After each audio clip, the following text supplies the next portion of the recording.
on time. So that dusk to dawn curfew enters day 4 amid a suit by the Law Society of Kenya challenging its legality. Ahead of the hearing of the case on Thursday, Inspector General of Police Hillary Mutyambi has been directed to publish guidelines for police enforcing the curfew, with police ordered to not use unreasonable force in its enforcement. And as Elphas Lagat now reports, most people rushed home today to beat the 7 p.m. deadline. 5 p.m. in Nairobi's central business district. The rush hours just started. Kenyans in Nairobi rushing to various termini, hoping to get home in time after a day's hustle to put food on the table. Licha yetu tunapata siku hiyo. Na wengi wetu hata pahali nimetoka nimewacha bado hawana namna ya kutoka mapema sababu kazi haijaisha. Wao watu waajiri nao hawatuajiri mapema. Sasa itabidi saa nyingine tunaumia, lakini tunavumilia kwa sababu tunajua sio kupenda kwetu, tena sio kwa serikali.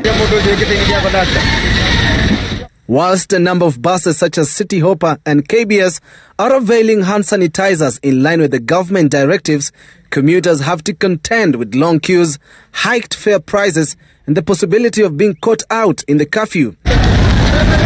PSV is also straining to serve the upsurge in numbers in the rush hour.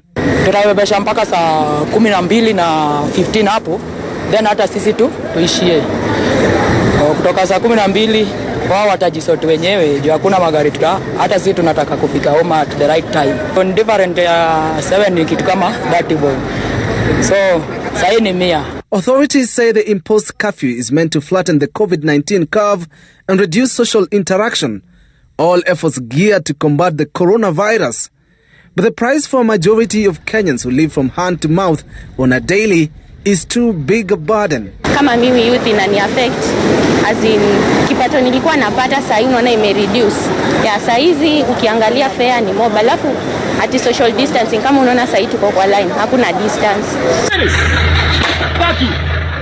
The enforcement of the curfew that began on Friday was greeted with uproar following videos showing some police officers brutalizing those they found still out during prohibited hours.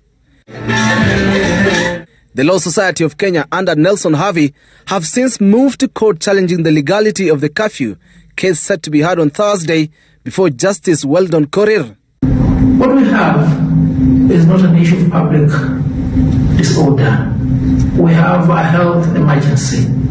A health emergency is in the nature of the factors that entitle the president to declare a state of emergency if it is so aggravated that it requires the type of intervention that is sought to be achieved through a curfew.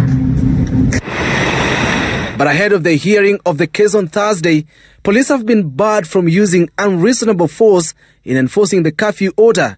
Their boss Hillary Mutyambi expected to publish guidelines being used to enforce the curfew and submit the same to court. Police are also not to interfere with the media's coverage of the curfew. It is a race against time for so many Kenyans who use public transport to beat the 7 p.m. curfew, and they have to contend with hiked prices and few PSVs. Elphas Lagat, Citizen TV, Nairobi.